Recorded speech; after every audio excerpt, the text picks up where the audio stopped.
한번 따라 하실까요? 그 영으로 말미암아. 그 영으로 말미암아. 자, 로마 교회에 보내는 편지인데 로마 교회에 있었던 유대주의자들, 유대주의 그리스도인들이 계속 주장하는 것이 무엇이냐 하면 예수를 믿음으로 구원을 받고 예수를 믿음으로 우리가 예수 닮아가고 예수 따라가고 성화되어야 하는데, 이들은 자꾸 예수 믿고 구원받았음에도 불구하고 율법을 주장해요. 할례를 받아야 구원을 받는다고 자꾸 이야기하는 거예요.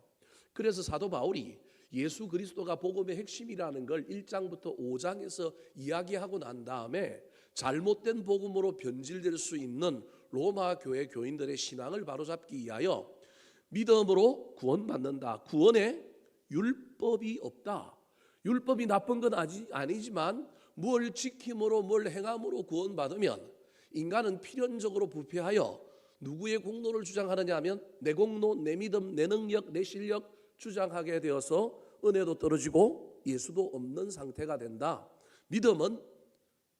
구원은 믿음으로 말미암아 산다, 오직 의인은.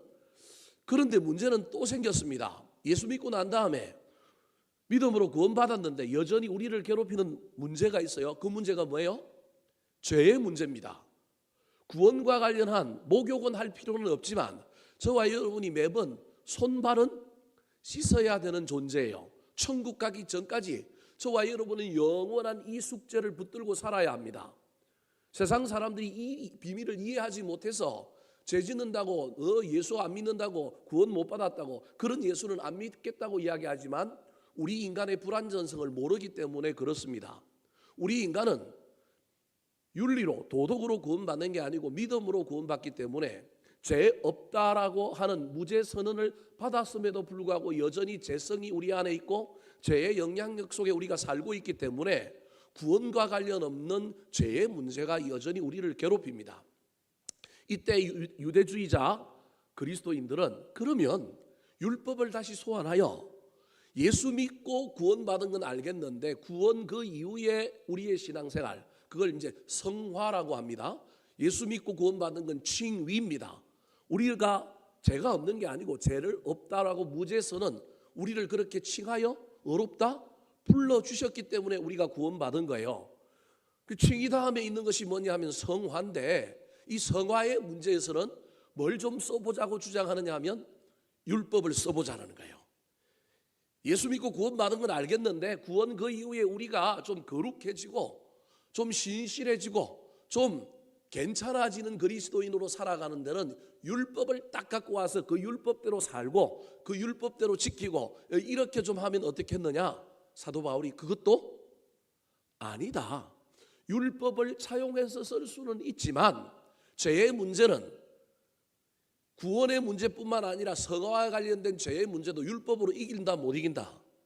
못 이긴다. 거기에도 뭐가 필요하느냐 하면 예수 그리스도의 은혜가 필요하고 십자가와 그의 보혈의 능력으로 성화와 관련된 죄의 문제도 이길 수 있다. 그래서 죄의 문제는 구원과 관련된 것이든 성화와 관련된 것이든 여러분, 저와 여러분이 예수를 오래 믿는다고 목사가 되었다고 이 죄의 문제를 해결할 수 있는 건 아닙니다. 여기에는 반드시 여러분 예수 그리스도의 은혜가 동시에 있어야 합니다. 구원에도 예수 그리스도, 저와 여러분이 예수 믿은 후에 그럴싸한 그리스도인이 되고 좀 신실한 그리스도인이 되는 이 문제에도 내 열심, 내 능력으로 되는 것이 아니라 무엇으로 되느냐 하면 예수 그리스도의 은혜가 있어야 하는 거예요. 그래서 그 은혜를 받아서 성화의 길을 걷는 그리스도인들이 해야 할 세 가지 일에 대하여 지난주에 여러분에게 세 가지를 말씀드렸습니다. 기억나셔요? 첫 번째 뭐라고요? 먹이 주기. 내 안에 흰 늑대, 검은 늑대가 싸우는데 나는 흰 늑대가 이겼으면 좋겠는데 늘 무슨 늑대가 이겨요? 검은 늑대가 이기는데 흰 늑대가 이기게 하려면 흰 늑대에게 뭘 주라고요? 먹이를 주라는 거예요. 그게 예배, 기도 뭐 이런 이야기를 했습니다. 우리 안에 늘 이 두 사람이 싸운다니까요. 그런데 성령의 사람이 이기게 하려면 여러분 먹이를, 좋은 먹이를 줘야 된다니까요. 세상에 살다 보니 세상 사람들과 함께 어울려 살다 보니 우리가 자꾸 다른 먹이들을 검은 늑대에게 주는 거예요. 그래서 우리는 믿음 안에서, 신앙 안에서 성경 읽고 말씀 보고 기도하는 일들을 통하여 흰 늑대에게 뭘 줘야 된다고요? 먹이를 줘야 된대요. 그래도 못 이길 때가 많잖아요. 5대 빵으로 지다가 5대 1, 5대 2, 5대 3, 5대 5, 뭐 6대 5로 한번 이겼는데 이기는 횟수보다 그래도 뭐 하는 횟수가 더 많아요? 지는 횟수가 더 많은 거예요. 나는 아닌데. 그런 사람들은 좀 집에 가서 다시 생각해봐요. 제가 보기엔 이기는 사람이 그렇게 많지 않을 거예요. 우리가 대체로 많이 진단 말이에요. 그때 두 번째 성화의 길을 걸어가는 저와 여러분이 해야 할 일이 뭐라고요? 기도하기. 사도 바울이 오호라 나는 곤고한 사람이다. 나를 이 죄에서, 이 공고함에서 건져낼 자가 누구랴? 이게 뭐라고요? 기도라고요. 내가 먹이 주는 것만으로 못 이긴다니까요. 먹이도 줘야 되지만 싸우다가 힘들고 어렵고 번민이 생기고 유혹에 넘어갈 때 누구한테 기도해야 돼요? 하나님께. 하나님, 나 좀 이기게 해주세요. 내 왜 자꾸 이렇게 유혹에 넘어갑니까? 같은 죄에 넘어집니까? 왜 나는 입술이 이렇습니까? 나는 왜 성격이 자꾸 이렇게 거친 형상들이 많습니까? 저와 여러분이 누구에게 기도해야 되느냐 하면 하나님께 기도하기.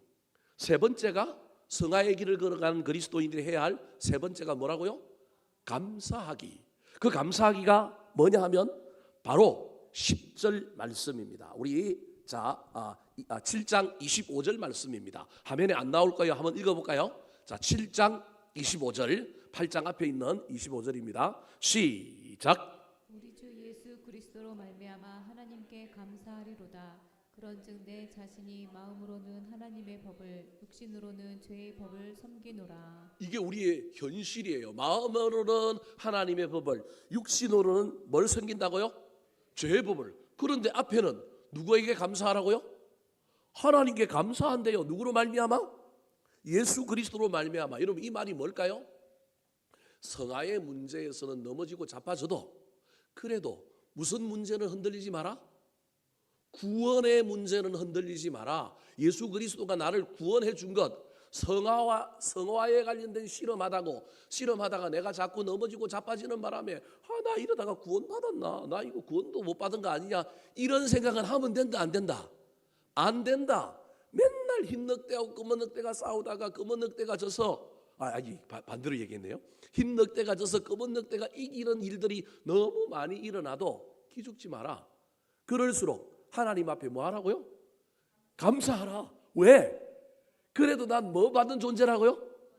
이렇게 맨날 지는데, 이렇게 맨날 자빠지는데, 이렇게 맨날 목회를 해도 이렇게 부족한 모습이 있는데, 그래도 이 연약한 자를 목회자 삼아 주셔서 일반 성도 되게 했으면 예수도 제대로 안 믿고 이상한 길을 걸어갈 이 인간을 그래도 목사 되게 해주셔서 목사하면서 그래도 넘어지고 자빠지고 불완전하고 교회도 잘 이끌지 못하고 막 그럼에도 불구하고 그래도 하나님이 나를 뭐 해주셨다? 구원해 주셨다. 그래서 뭐 하라고요? 감사하라. 그 말은 감사하고 난 다음에 다시 일어나서 또 뭐 하라는 거예요? 또 싸우라는 거예요. 여러분, 막말로 여러분, 본전은 있으니 싸워봤자 져봤자 뭐는 남아요? 본전보다 더 큰 거예요, 사실은. 그래도 본전은 있잖아요. 이 생각 가지고 싸우라는 거예요. 그래서 여러분, 먹이도 주고 기도도 해야 되지만 감사하는 거 잊어버리면 안 돼요. 절대 흔들려 가지고 뿌리가 흔들리면 안 돼요. 정체성이 흔들리면 안 돼요. 내가 구원받은 존재다. 나 하나님의 걸작품이다. 이런 부족한 자를 하나님께서 자기 독생자 예수 그리스도를 보내주셔서 날 구원해 주셨어. 이 문제 흔들리면 안 된다라는 거예요. 성화의 문제와 관련하여 죄와 싸워서 지는 일이 반복되는 가운데 자존감이 낮아지고 나의 정체성, 나의 본질이 흔들리면 안 된다는 거예요. 이게 사도 바울이 로마 교회를 향하여 보내고 있는 편지예요. 로마서가 사도 바울이 썼는지 안 썼는지 잘 모르겠지만 우리는 사도 바울이 썼다고 믿으니까 사도 바울이 그 얘기를 하고 있는 거예요.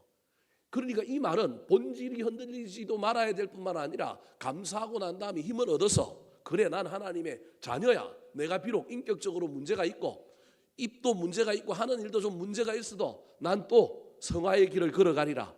이 땅에서는 완전할 수가 없고 영원히 죄의 문제와 싸워야 되지만 내가 싸우는 이 모습을 보고 주님 저 천국에 나를 영화롭게 해주리라. 그래서 칭의를 거쳐서 여러분 성화의 과정을 거쳐서 나중에 저와 여러분이 무슨 존재가 되느냐 하면 영화로운 존재가 되는 거예요. 이 땅에서는 저와 여러분이 아무리 싸워도 영화로운 존재가 되기가 쉽지 않아요. 그건 저와 여러분이 인정해야 돼요. 그렇다고 포기하고 낙심하자 그 얘기가 아니라 할 수 있는 데까지 감사하고 일어나서 또 뭐 해야 되는 거예요? 싸워야 되는 거예요. 자, 이게 7장까지의 이야기예요. 이제 8장에 오면 드디어 그렇게 먹이도 주고 기도도 하고 감사함으로 또 싸워야 되지만 그때 하나님께서 예수 그리스도를 통하여 우리에게 보내주신 또 놀라운 조력자가 있는데 그분이 누구라는 거예요? 성령님이라는 거예요.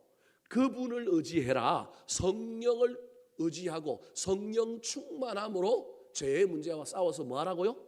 이겨라. 우리는 성령이 방언하고 성령이 이적을 행하고 성령이 다른 많은 일들을 하는 역동적이고 다이나믹하고 어떤 초월적인 그런 능력으로만 이해하는데 여러분 성경에서 성령은 뭐와 싸워 이기는 존재냐 하면 죄와 싸워 이기고 생명을 생명되게 하는 생명의 영입니다. 이 사실을 잘 모르면 큰일 납니다. 오순절 교회가 분명히 공언한 바가 있습니다. 잃어버렸던 성령, 놓쳤던 성령을 다시금 붙들게 하기는 했는데 조금 지나쳐서 성령의 역할을 너무 한쪽 그런 면이 없다는 게 아닙니다. 초월적이고 은사도 있고 능력도 있고 다이나믹하고 물론 그게 있어요. 그게 성령님의 본질 중에 하나고 아주 놀라운 능력 중에 하나지만 성령님의 그 능력을 통하여 궁극적으로 하고자 하는 일은 우리가 누구랑 싸워 이기게 하려고요? 죄와 싸워 이기게 하는 거예요. 저와 여러분을 우리의 생명을 더 생명이 왕성하도록 만들어주고자 하는데 도움을 주시는 분이 누구냐 하면 성령님이에요. 그래서 보혜사잖아요. 돕는 분이잖아요. 옆에서 파라클레이토스, 파라가 곁에라는 말인데 곁에서 위로해 주시는 분, 곁에서 나를 도우시는 분이 누구냐 하면 성령님인 거예요. 오늘 본문에서도 이제 사도 바울이 성령으로 말미암아 네가 죄와 싸워 이겨라라고 이야기합니다.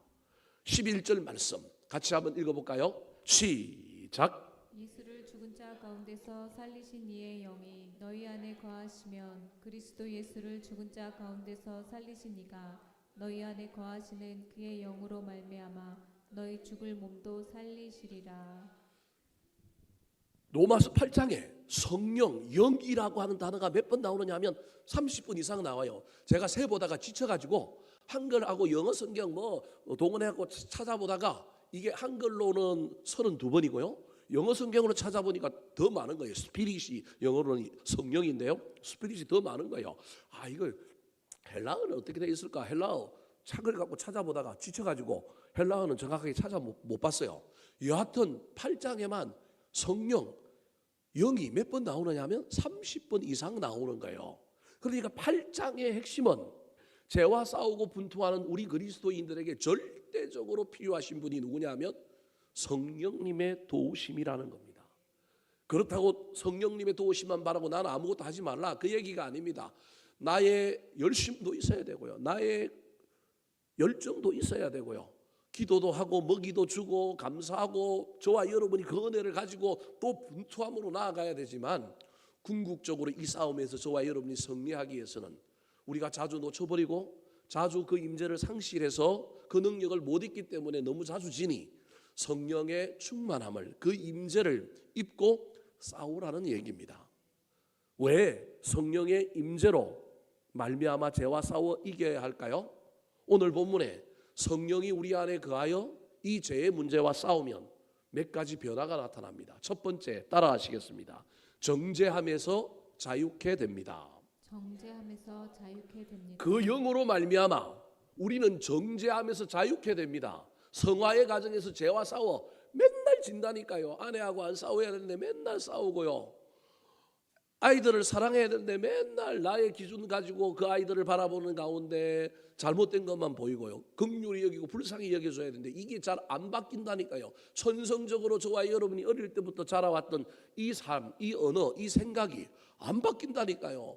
안 바뀔 때 저와 여러분이 어떻게 해야 되느냐 하면 우리 마음속에는 악한 마귀가 이번 기회를 통하여 아예 죄와 싸우고 거룩한 길을 걸어가는 것을 막아버리려고 우리를 뭐하게 만들려고 그러냐면 낙심하게 만들려고 그러는 거예요. 그 길을 가지 않고 포기하게 만들고 대충 살게 만들려고 하는 거예요. 저와 여러분이 이 일에 너무 많이 속아가지고 예수 믿으면서도 죄의 문제에 대해서 그렇게 심각하게 생각하지 않고 싸워보거나 분투해보거나 피 흘리기까지 해보신 분들이 그렇게 많지 않은 것이 오늘날 한국교회의 문제예요. 목사인 저도 마찬가지고요. 피 흘리기까지 싸울 수 있다면 좋겠지만 여러분, 그럼에도 불구하고 이 사순절 기간만이라도 저와 여러분이 내 인격, 내 신앙의 내공, 나의 거룩함을 위하여 죄와 싸워보려고 애를 쓰시기 바랍니다. 그때 넘어지고 자빠졌을 때 누가 찾아오시느냐 하면 성령님이 찾아오셔서 우리를 곁에서 위로해 주십니다.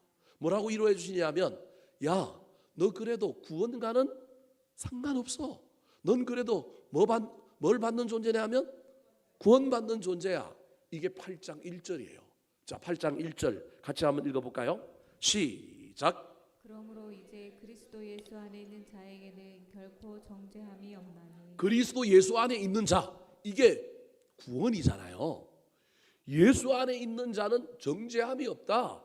성화의 문제와 싸워서 넘어지고 자빠져도 한 번은 머리를 걸쩍이면서 왜 안 되지? 나는 왜 수준이 이거밖에 안 되나? 이런 정도는 할 수 있지만 그것 때문에 정죄감에 사로잡혀서 싸움을 포기하고 영적인 선한 싸움에 멈추어버리고 분투하는 일에 낙심과 낙담을 가질 필요는 없다라는 거예요. 수많은 그리스도인들이 이렇게 되기 때문에 사도 바울이 로마서 8장 1절에서 딱 짚고 가는 거예요. 그리스도 예수 안에 있는 자에게는 결코 뭐가 없다고요? 정죄함이 없다. 여러분, 욥이 고난 당할 때 수많은 친구들, 3명의 친구들이 찾아왔습니다. 이 3명의 친구들은 다 와가지고 위로하는 척했지만 나중에는 뭐 했어요? 정죄했습니다. 여러분, 마귀가 쓰고 있는 방법이 바로 이겁니다. 혹시 넘어지고 자빠진 자녀들이 있습니까?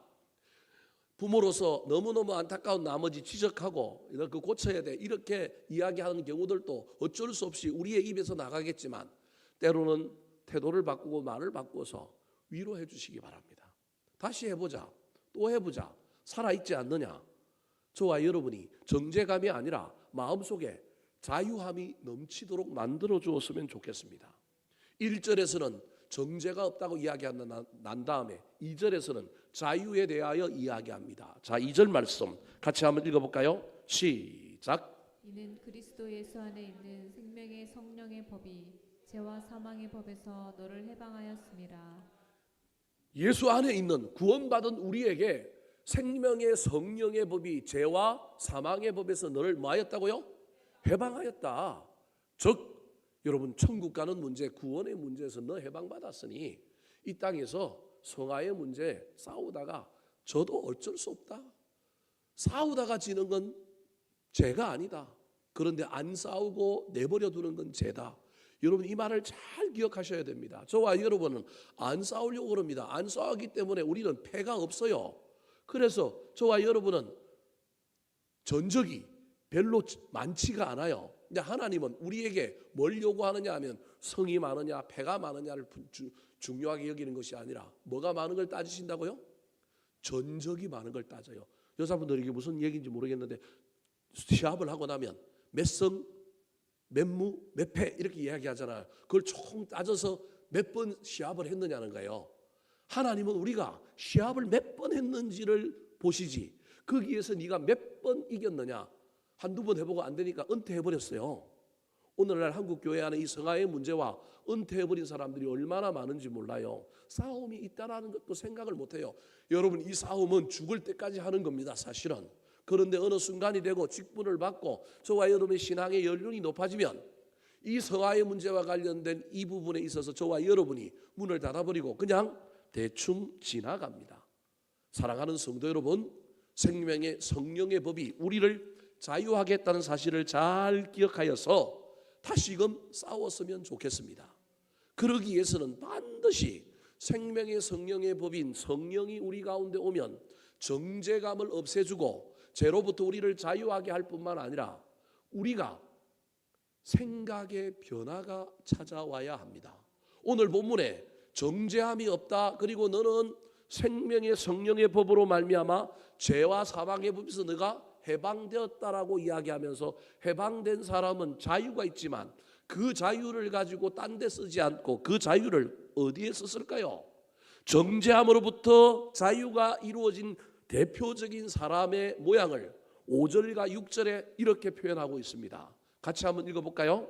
시작. 육신을 따르는 자는 육신의 일을, 영을 따르는 자는 영의 일을 생각하나니 육신의 생각은 사망이요 영의 생각은 생명과 평안이니라. 복잡하게 생각하지 마시고요. 1절부터 6절이 한 단락인데 저 단락의 얘기가 내용이 뭐냐 하면 여러분 성령이 충만하면 정죄감은 없어지고 성령이 우리 가운데 찾아오시면 성령으로 말미암아 우리는 무슨 생각을 하게 되느냐 하면 성령의 생각을 하게 된다라는 거예요.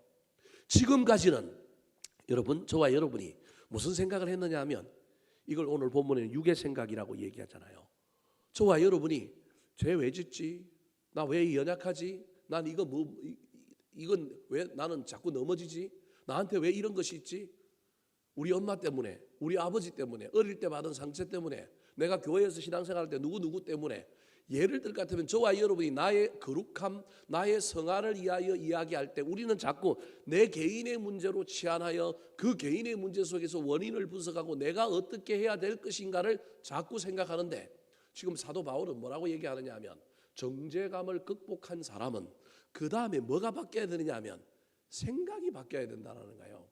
나를 향하여 초점을 맞추고 있던 생각이 성령님이 나를 지배함으로 말미암아 성령의 감동 감화를 입은 생각, 이게 이제 조금 있으면 두 번째 나오기 때문에 길게 설명하지는 않을 겁니다. 그래서 성령이 우리 안에 온 사람은 성령으로 말미암아 성화의 길을 걸어가는 사람은 뭐가 바뀌느냐 하면 성령 충만함으로 생각이 바뀐다라고 하는 것을 기억하셔야 됩니다. 왜 생각이 바뀌어야 되느냐 하면 생각이 바뀌어야 뭐가 바뀌는 거예요? 행동이 바뀌는 거예요. 태도가 바뀌는 거예요. 삶이 바뀌는 거예요. 그래서 여러분 성령님께서 찾아오셔서 우리의 생각을 바꾸시는 놀라운 일을 저와 여러분이 경험해야 돼요. 우리는 내 생각은 그대로 놔두고 자꾸 기도하거나 저와 여러분이 요구하는 건 상황을 바꿔달라고 얘기해요. 문제를 바꿔달라고 얘기해요. 우리는 성령님이 뭘 그렇게 해줬으면 좋겠어요. 우리가 기도할 때 하나님이 뭘 그렇게 해줬으면 좋겠어요. 근데 성령 충만의 제일 중요한 표징은 뭐가 바뀌는 거라고요?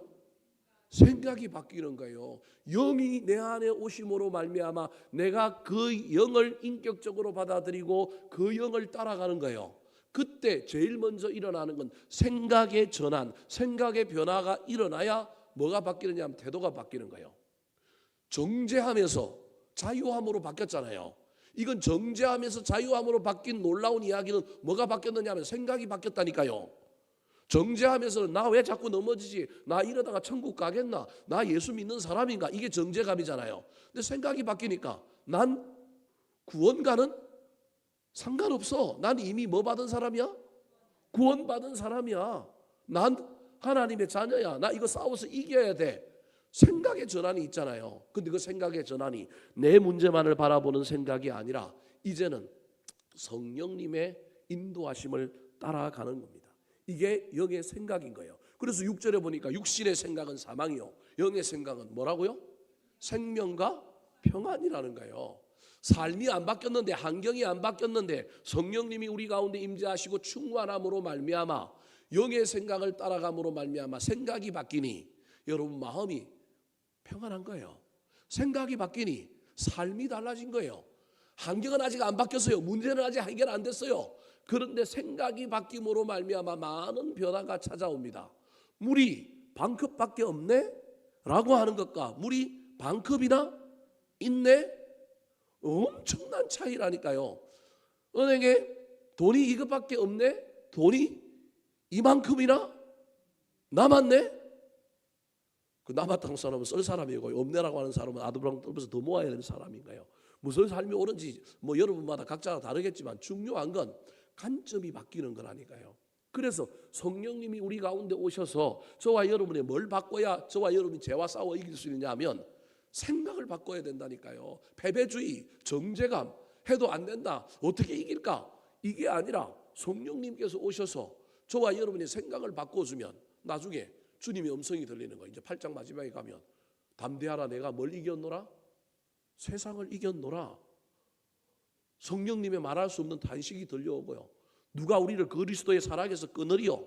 막 이런 확신이 생각의 전환이 생기기 때문에 무섭지가 않은 겁니다. 이 사순절 기간에 저와 여러분이 하나님께 가까이 감으로 말미암아 내 생각의 전환이 찾아오고 변화가 찾아오는 놀라운 일들이 일어나게 되기를 우리 구주 예수 그리스도의 이름으로 축원합니다.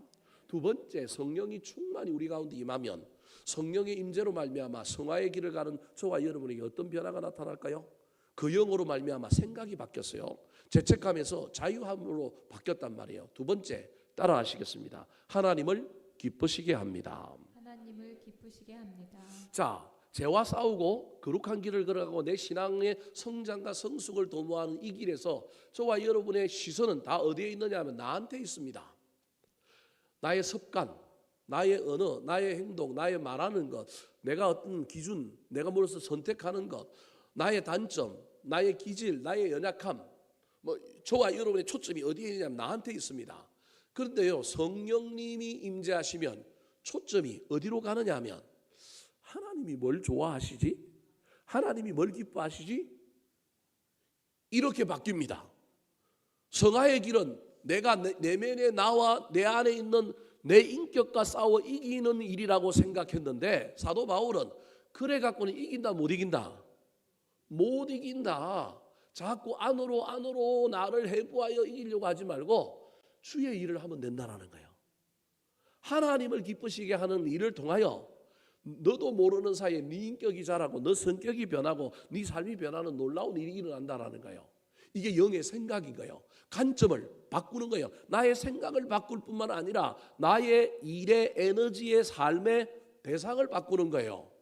그래서 지금 사도 바울이 로마 교회 교인들에게 고난도 있고요. 로마 황제의 핍박도 있고요. 인생에 수많은 어려움들이 있지만 이 어려운 문제 앞에서 성화를 이루는 일이 얼마나 어렵겠어요. 그런데 이 사람들에게 하나님을 기쁘시게 하는 삶에 대하여 도전합니다. 8절 말씀 같이 한번 읽어볼까요? 8절 시작.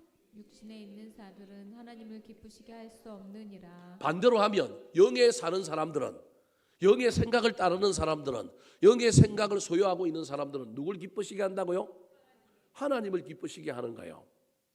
우리는 자꾸 숲을 보지 않고 자꾸 나무를 보려고만 하는 거예요. 내 안에 있는 죄, 내 안에 있는 거 요거 해결하려고 애를 쓰는데 하나님은 그걸 한 방에 바꿔주시는 거예요. 죄와 씨름하지 말고 하나님이 기뻐하시는 일을 해봐. 하나님이 너를 통하여 영광 받으실 일을 한번 해봐. 어려운 일을 시키는 게 아니고요. 나라를 구하고요. 뭐 교회를 세우고 이게 아니라 현재 나의 삶에서 하나님이 나를 통하여 기쁘게 받으실 일이 있다니까요. 사람마다 그건 달라요. 제가 여러분에게 정답을 이야기해 줄 수 없어요. 굳이 정답을 얘기하면 뭐 일반적으로 그냥 예배하는 거, 새벽기도 하는 거, 금요기도 하는 거, 목사들의 대답은 똑같아요. 거기에 교인들이 지치잖아요. 근데 어쩌면 그게 정답인 거예요. 근데 각자의 처한 상황에 따라서 내 삶의 현장에서 내가 할 수 있는 하나님이 기뻐할 만한 일이 있다니까요. 내가 안다니까요. 제가 여러분에게 이야기 안 해줘도 돼요. 안다니까요. 근데 그 일을 하다 보면 제 문제가 해결이 된다니까요. 그 일을 하다 보면 내가 성숙해지고 내가 자란다니까요. 근데 우리는 이걸 거꾸로 탑다운 해가지고 자꾸 아래로부터 위로 올라가려고 내가 뭘 해야 될까? 내 문제 먼저 해결하고 이거 먼저 해결하고 그 다음에 교회 일, 그 다음에 하나님 일. 그래서 때로는요, 여러분 죄송합니다. 고난의 문제를 제가 무시해서 그런 게 아니라 여러분 인생에 큰 문제가 있을 때 사업이 안 되고 누가 아프고 힘들 때요. 그럴수록 뭐 해야 돼요? 기도해야 돼요. 문제가 생기는데 기도를 안 해요? 그 예수 안 믿는 거나 마찬가지예요. 말이 안 되는 거예요. 그래서 저는 새벽 기도할 때마다 갑자기 새벽 기도 안 하는 사람이 갑자기 나타났어요. 저는 그 사람이 주구장창 계속 새벽 기도하는 사람이 되기를 원하지는 않아요. 제가 이상한 목사예요. 저는 그 사람이 계속 새벽 기도 나와가고 계속 새벽 기도하는 사람이 되기를 원하지 않아요. 이상한 목사죠. 그 사람이요, 지금 심각한 인생에 뭐가 있어서 온 거예요? 기도 제목이 문제가 있어서 왔잖아요. 저는요, 그 문제 해결하고 안 나왔으면 좋겠어요. 제가 이상한 목사죠? 안 나왔으면 좋겠어요. 그러면 그 기도 제목이 어떻게 된 거예요? 해결된 거잖아요. 제 말이 이상해요? 그래서 저는 안도할 수 있어요. 아이고. 그런데 그 사람이 또 몇 개월 있다가 또 나왔어요. 또 인생에 문제가 생긴 거예요. 저는 이 문제가 조금씩 눈대기가 커가듯이 바퀴가 굴러가서 나중에는 기도 생활이 익숙해지는 사람이 되었으면 좋겠어요. 무슨 말씀인지 이해되십니까? 제가 뭐 한 번 나왔는데 그 사람 계속 새벽기도 주구장창하는 사람? 어휴, 그러다가 나중에 시험 들으면 어떻게 해요? 근데 기도하러 나왔는데, 그래서 저는 새벽에 누가 갑자기 기도하러 나오면요 가슴이 철렁 내려앉아요. 왜 철렁 내려앉느냐 하면요, 아이고 기도하고 응답 못 받으면 어떡할까. 그래서 죄송해요, 새벽마다 나오는 사람 여러분 기도보다 그 사람 새로운 기도한 사람 위하여 열심히 기도해요. 뭔 기도 제목인지는 모르겠지만 주님 제가 깨달아 알게 해주시고, 구체적으로 저도 기도해야 되니까 깨달아 알게 해주시고, 저 사람이 저 기도 가지고 응답받고 빨리 돌아가서 편안한 마음으로 일반적인 신앙생활 하다가 또 어려운 일 있을 때마다 또 뭐 하라고요? 또 기도하러 오게 해주십시오. 기도의 맛을 알아가는 거예요. 여러분, 어려운 일이 있는데 기도를 안 한다? 어려운 일이 있을수록 더 예배를 열심히 드려야 하지 않겠습니까? 그래서 저는 어려운 일이 있을 때 그 수준을 넘어서서 단순히 예배하고 기도하는 걸 넘어서서 한번 질러봤으면 좋겠어요. 하나님이 좋아하는 일이 뭘까? 하나님이 기뻐하시는 일이 뭘까? 요거 한번 하고 나면 내 인생의 문제가 해결되지 않을까? 제가 너무 원초적입니까? 그렇게 했는데 안 되면 어떻게 하시려고 목사님 그런 말씀을 하십니까? 그런 분들이 혹시 있을지 모르겠지만요, 저는 한번 그래 봤으면 좋겠어요. 하나님을 기쁘시게 하는 것, 저와 여러분의 인생 가운데 이게 얼마나 많은 도전이 되고 몇 번이나 일어날 수 있는 일인지는 잘 모르겠지만 저와 여러분의 인생 가운데 이런 일들이 자주 있었으면 좋겠습니다.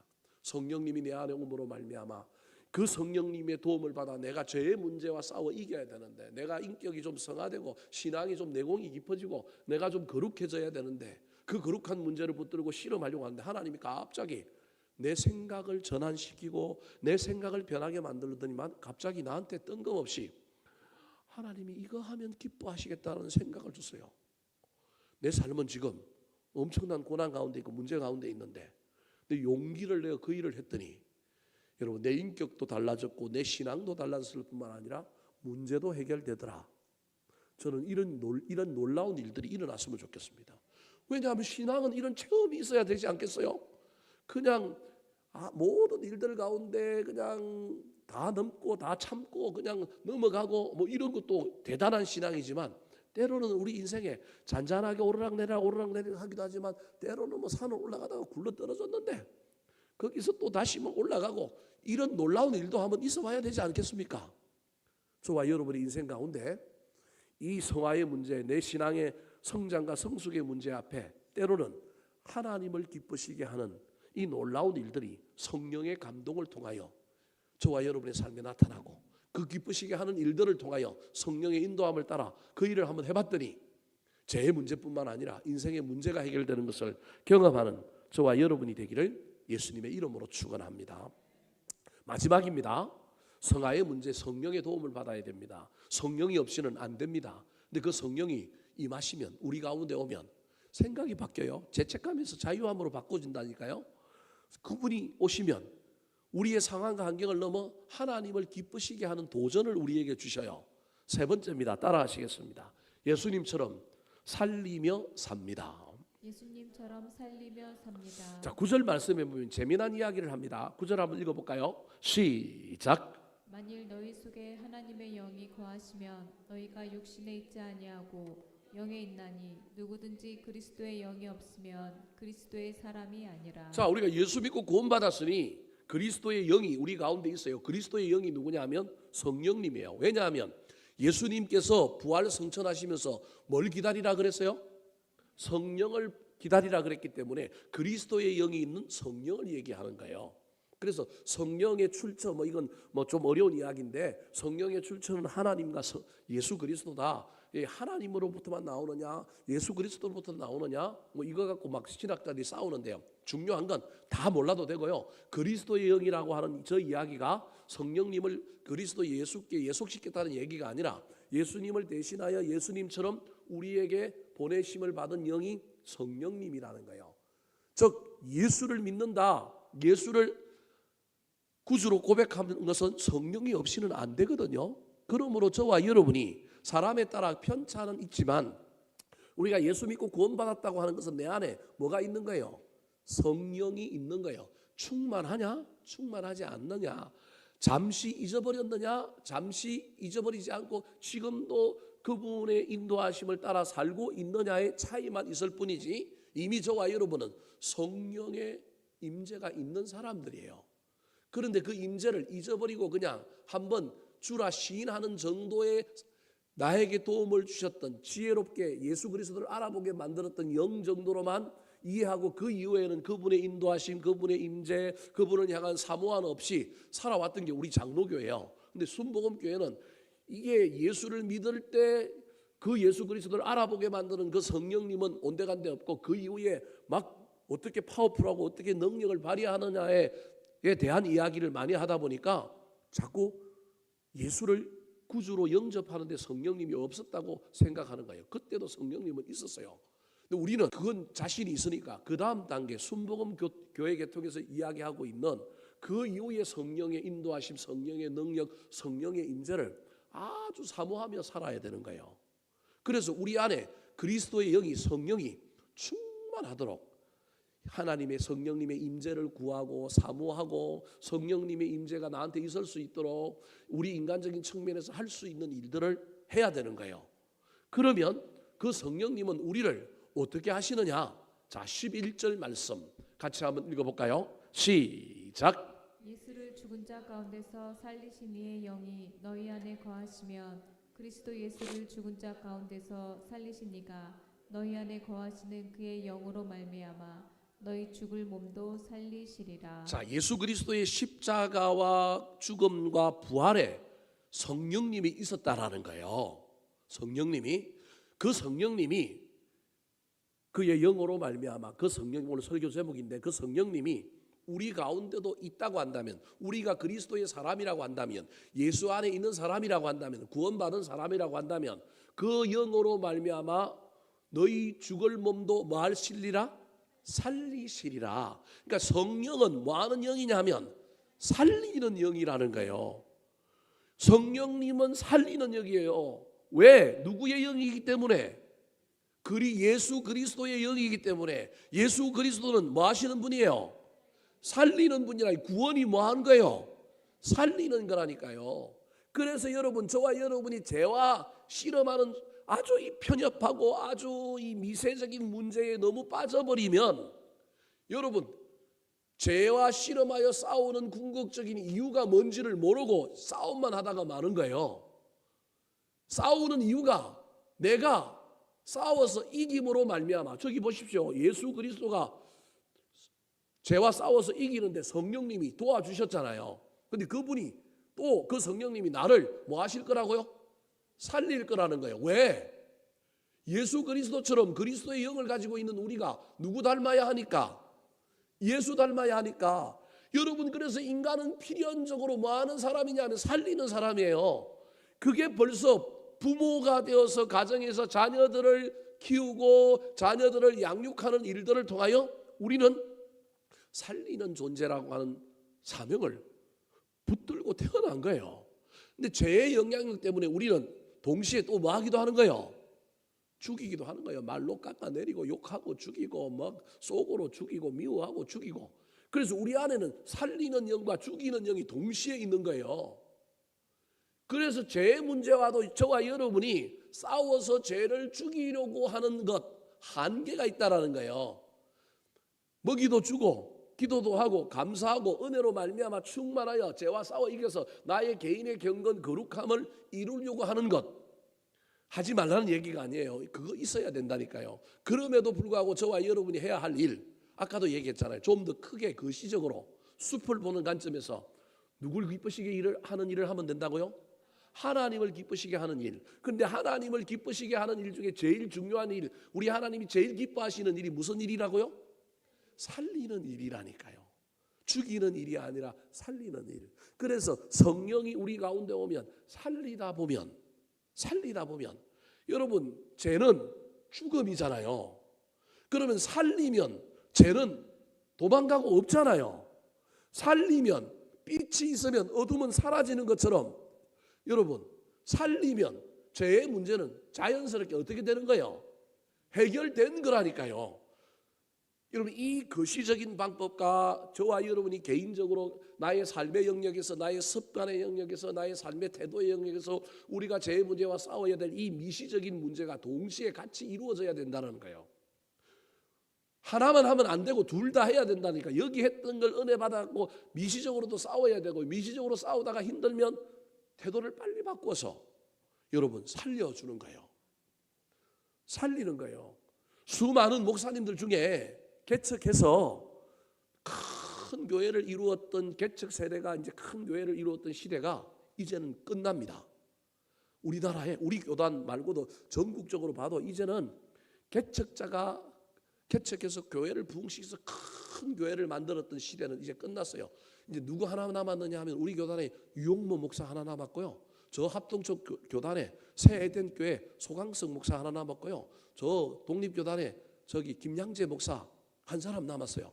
제가 보기엔 이찬수 목사하고 4사람 정도 남았어요. 이 사람들이 개척해서 교회를 크게 만든 사람들이에요.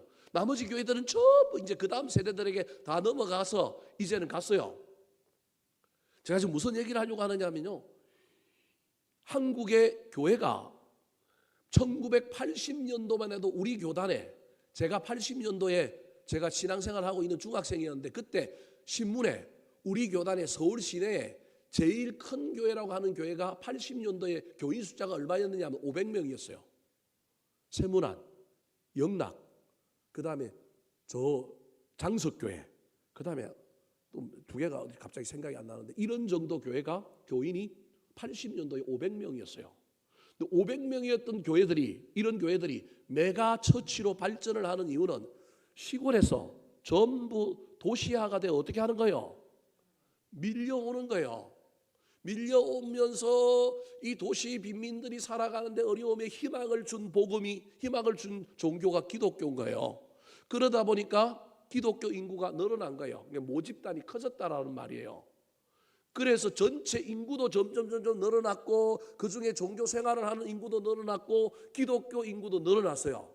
그런데 여러분, 이건 세계적인 통계로 마의 3만 불 시대라는 말이 있습니다. 종교의 영역에서 마의 3만 불이 되면, 우리나라가 지금 거기에 들어있는 거예요. 마의 3만 불이 되면 어떻게 되느냐 하면요, 어느 나라든지 간에, 이슬람도 이제 이걸 겪을 거예요. 어느 나라든지 간에 어떤 종교가 득세하든 나라든지 간에 그 나라의 국민 소득이 3만 불을 넘는 순간에 무신론이 유신론보다 훨씬 더 많아져요. 지금 우리나라의 종교를 조사해보면 현재 나는 무신론이다라고 대답하는 사람이 64%예요. 3만 불이 되면 세계적인 통계가 몇 명이 되느냐 하면 70%가 돼요. 조만간에 우리나라가 종교가 없다라고 이야기하는 사람이 몇 프로 될 거냐면 70%가 될 거예요. 30%를 가지고, 유교는 이미 사라졌고 30%를 가지고 기독교, 천주교, 불교가 나눌 거예요. 5천만 명이라 그랬는데 그냥 5천만 명이라고 칩시다. 그러면 30% 하면 얼마예요? 1,500만을 가지고 3분의 1 땅 따먹게 할 거예요. 올해 통계는, 작년 통계는 그 30% 중에 우리 기독교가 13.4, 불교가 12.1, 천주교가 의외로 적어요. 6.8. 30% 중에 우리가 기독교가 그래도 종교 인구가 더 많은 거예요.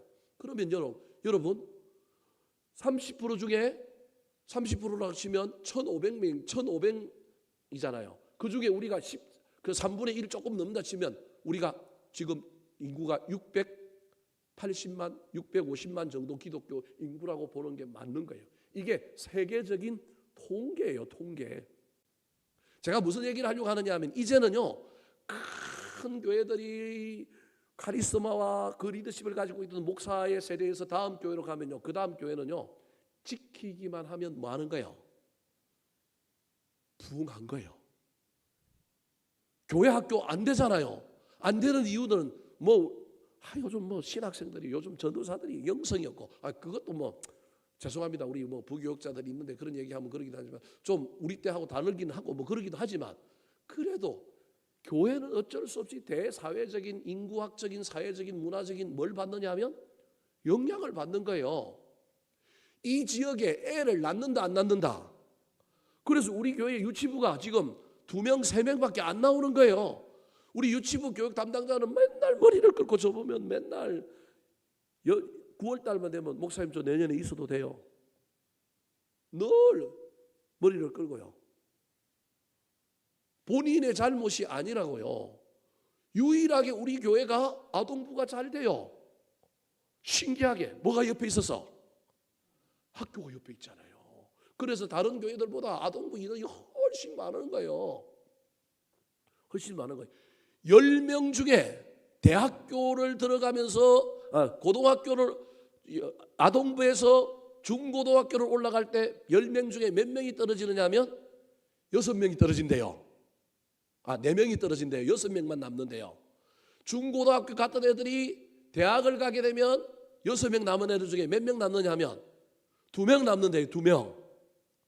얘네들이 장가 갈 때쯤 되면, 시집 장가 갈 때쯤 되면 몇 명 남느냐? 1명 남는데요. 그러니 여러분, 중고등부가 되겠어요? 청년부가 되겠어요? 특별히 우리 도시는 뭐도 없어요. 대학교가 없잖아요. 서울의 교회의 청년부가 되는 이유는 지방에서 잘 훈련받은 A급의 대학생들이 다 어디로 온 거예요? 서울로 왔다니까요. 온누리교회, 동안교회 이런 교회들이 부흥했던 이유가 뭐예요? 동대문구에 있는 이문동에 있는 동안교회 김동호 목사님 있을 때 청년들이 버글버글한 이유는 그 주변에 뭐가 많으니까? 대학이 많으니까. 고대 지방대학생들 많이 간대, 연대보다. 그죠? 시립대 등록금 싸니까 지방에서 우르르 가는데, 외대 그 주변에 대학이 많잖아요. 대학이 많으니까 지방에서 올라온, 지방에서 키워낸 애들이 전부 거기 와갖고 그 교회로 몰린 거예요. 조금만 잘하면 몰리는 거예요. 그게 자기들 능력이에요? 인구, 사회, 문화적인 도시의 때문에 생긴 거예요. 제가 지금 말하는 일반론은 그렇다고 해서 오늘날 시대 부흥이 없다, 그 얘기하는 게 아니에요. 부흥도 있어요. 그러나 보험 설계사 연봉 1억 받는다는 얘기가 전부 다 받는다는 얘기 아닌 것처럼 교회도 마찬가지라는 거예요. 이런 어려운 가운데 있는 거예요.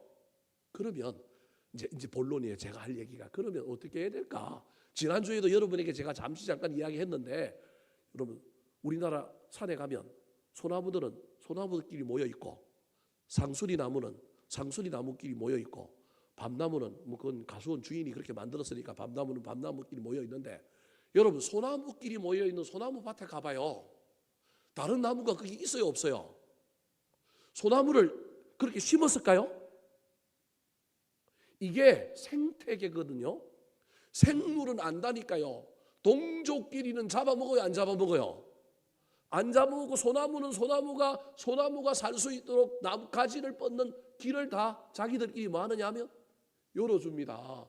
여러분, 제 말이 맞는지 안 맞는지 산에 가서 한번 봐요. 제가 어릴 때부터 널찍해지고 소나무 장작 패고 나무하고 저다 나르고 이런 사람이에요. 소나무는요, 가지가 딱 뻗어준다니까요. 근데 소나무 밭에 상수리 나무가 들어왔어요. 상수리 나무가 올라와요. 소나무들이 어떻게 할까요? 막아버립니다. 못 올라오게. 동족이 아닌 데는 길을 안 내줍니다. 무슨 얘기를 하려고 하느냐 하면요, 교회를 잡아먹으면 안 되고, 교회가 교회를 뭐 해야 될까요? 살려야 된다니까요. 이제 그래야만 이 생태계가 유지돼요. 제가 은퇴할 때쯤 되면 아마 난리가 날 거예요. 한국교회 생태계가. 저는 바닥에서 다시 시작하는 의미에서 좋은 의미라고 생각하는데, 우리 정도 규모 되는 교회들이 많아져야 돼요. 그리고 우리 정도 규모 되는 교회들도 조금 더 키우면요, 분립하고요, 살려주고요, 세워주고요, 부목사 안 나간다 그러면 담임 목사님 분립하고요. 저는 우리 교회가 그런 꿈을 한번 꾸고 했으면 좋겠는데 하나님이 부흥의 문을 좀 열어주셔서 우리 교회 교인들을 좀 많이 오면 저 그거 한번 해봤으면 좋겠어요. 정말로. 안 되는 게 어디 있어요? 안 된다고 생각하고 모으기만 하려고 하니까 안 되죠. 제가 아는 교회 하나 저 파주에 교구 하나 떼줘가지고 500명 시작해가지고 1200명 넘었는데 또 200명 떼줘가지고 10억 해가지고 분립했어요. 근데 모 교회인 교회는 5,000명 7,000명 모이는데 모 교회는 2억 줘가지고 150명 내보내갖고 분립했어요. 그 주변에 있는 사람들이 다 날린 거예요. 5,000명은 2억 줘가지고 150명 내보내는데 1,200명 모이는 교회는 10억 줘갖고 몇 명 내보내요? 200명 내보냈어요. 이게 쉬울까요? 목사님들한테 물어보세요. 안 쉬워요. 목사님들이 얼마나 모으기 좋아하는데 교인들 절대 안 내보낸다니까요. 쉬운 일이 아니에요. 근데 재미난 건요, 내보냈는데요, 내보내고 난 다음에 지금 4개월 지났거든요. 신기해요. 또 채워졌어. 신기하게 또 채워졌어요. 여러분, 저는 이게 하나님의 법칙이라고 생각합니다. 그래서 그 담임 목사가 저한테 고백하기를, 목사님 내후년에 또 해야 될 것 같아요. 왜냐하면 자기들은 주차장이 없어요. 사람이 모여도 불편할 뿐이에요. 그래서 빚도 아직도 있지만 그럼에도 불구하고 자기들은 계속 내보내겠대요. 제가 무슨 얘기를 하려고 하느냐 하면요, 교회도 살려야 되지만 우리도 뭐 해야 되느냐 하면 살려야 됩니다. 남 살리기 힘들면 가족이라도 살리시고요, 주변에 있는 친지라도 살리시고요, 살려야 됩니다.